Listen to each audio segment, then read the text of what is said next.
అమరావతిలో పట్టాభి మీడియాతో మాట్లాడుతూ ల్యాండ్ టైటిలింగ్ యాక్ట్ ద్వారా ప్రజల ఆస్తులు కొట్టేయడానికి జగన్ పన్నాగం పన్నారని, ఆయన పాదయాత్ర పేరుతో నాడు మార్నింగ్ ఈవినింగ్ వాక్ చేశారని, ఆ సమయంలో ఎక్కడెక్కడ ఆస్తులు స్థలాలు ఉన్నాయో వాటిపైనే జగన్ చూపు ఉండేదని ఆరోపించారు.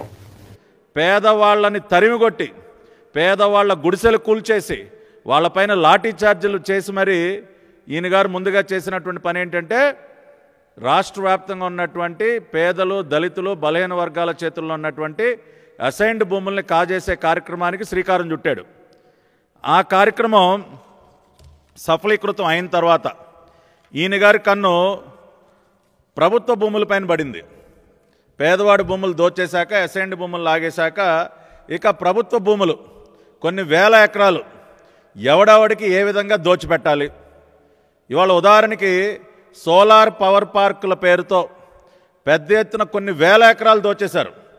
75,000 ఎకరాలకు ఎసరు, ఇదిగోండి ఇది అనంతపురం జిల్లాలో 75,000 ఎకరాలు సోలార్ పవర్ పార్కుల పేరుతో. అదేవిధంగా సన్నిహితులకే ఎనర్జీ, ఆయన సన్నిహితంగా ఉండేటటువంటి కంపెనీల లిస్టు మనకు తెలుసు కదండి.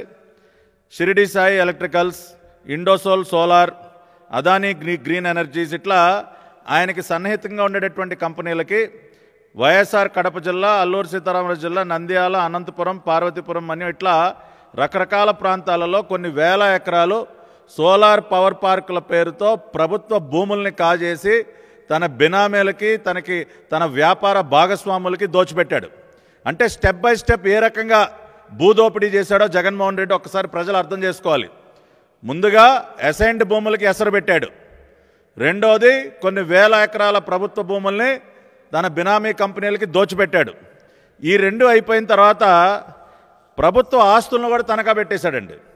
ఏది ఆఖరికి ఇదిగోండి తనఖాలో విశాఖ కలెక్టర్ కార్యాలయాల్ని, అంటే తన ధనదాహాన్ని తీర్చుకోవటం కోసం ఎన్ని దుర్మార్గాలు చేశాడో ప్రభుత్వ ఆస్తులకు సంబంధించి, భూములకు సంబంధించి ఒక్కసారి మనం గుర్తు చేసుకోవాలి. విశాఖ జిల్లాలో అయితే ఏకంగా కలెక్టర్ కార్యాలయాన్ని తనఖా పెట్టేశాడు 3 ఎకరాలు. వాల్తేరులో ఉన్నటువంటి ప్రభుత్వ గృహం 5.5 ఎకరాలు అది తనఖా పెట్టేశాడు. Forest guest house, DEO office, ఆఖరికి రైతు బజార్ను కూడా వదల్లా. ఆ రకంగా రాష్ట్ర వ్యాప్తంగా ఉన్నటువంటి కలెక్టర్ కార్యాలయాలతో సహా తనకు ఆఖరికి రాష్ట్ర సచివాలయాన్ని కూడా తనఖా పెట్టేశాడు కదా. ఏపీ సెక్రటేరియట్ని కూడా తనఖా పెట్టేసినటువంటి ప్రబుద్ధుడు ఈ రాష్ట్ర ముఖ్యమంత్రి జగన్ రెడ్డి. సో ఇది కూడా అయిపోయింది. అసైన్డ్ భూములు అయిపోయింది, ప్రభుత్వ భూముల దోపిడీ అయిపోయింది, ప్రభుత్వ ఆస్తుల తనఖా అయిపోయింది. ఇక మిగిలింది ఏంటండి? ప్రైవేట్ ఆస్తులు, రాష్ట్రంలో ఉన్నటువంటి పౌరులకు చెందినటువంటి ఆస్తులు మాత్రమే మిగిలాయి. అప్పుడు తీసుకొచ్చాడు జగనన్న భూరక్ష పథకం అంట. ఇది భూరక్ష కాదండి, భూభక్ష. ఈ ల్యాండ్ టైటిలింగ్ యాక్ట్ పేరుతో జగనన్న భూభక్షణ పథకాన్ని తెర మీదకి తీసుకొచ్చి ముందుగా ఏం చేశాడు? సర్వే పేరుతో మన ఆస్తి చుట్టూ ఆయన బొమ్మతో రాళ్ళు వేసాడండి. సర్వే రాళ్లపైన ఆయన బొమ్మ వేసుకుని ఆస్తి మనదంట, బొమ్మ ఆయనది ఉంటుందంట సర్వే రాళ్లపైన. అంటే ముందుగానే ఒక ఇండికేషన్ ఇచ్చాడు, అరే బాబు రేపు లాగేసుకుంటున్నా మీ స్థలం అని చెప్పి ముందుగానే సర్వే రాళ్లపైన బొమ్మ వేసుకుని ఒక ఇండికేషన్ ఇచ్చాడు. రాళ్ళు వేసేసాడు. తర్వాత ఏం చేశాడు? పట్టా మీద, మన ఆస్తి పట్టా మీద ఆయన బొమ్మ వేసుకోవటం మొదలెట్టాడు. ఆస్తి మనది, సర్వే రాళ్లపైన ఆయన బొమ్మలు, మన ఆస్తి పట్టా పైన కూడా ఆయన బొమ్మే. ఈ రకంగా ముందు బొమ్మలు వేసేసుకున్నాడు, స్టాంప్ వేసేసుకున్నాడు మన ఆస్తి పైన. ఇవాళ ఏం చేస్తూ ఉన్నాడు? ఈ ల్యాండ్ టైటిలింగ్ యాక్ట్ పేరుతో ఎక్కడికక్కడ ప్రజల ఆస్తుల్ని కాజేస్తూ ఉన్నాడు. ఈ దోపిడీకి మొన్న మధ్యనే బలహీన వర్గానికి చెందినటువంటి ఒక చేనేత కుటుంబం అండి, ముఖ్యమంత్రి సొంత జిల్లాలో, ఆయన సొంత జిల్లా నుంచే మొదలుపెట్టాడు. నా దేవుడు నా దేవుడు అని చెప్పి ప్రతిరోజు కబుర్లు చెప్తాడు తన తండ్రి పేరుని పెట్టుకుని.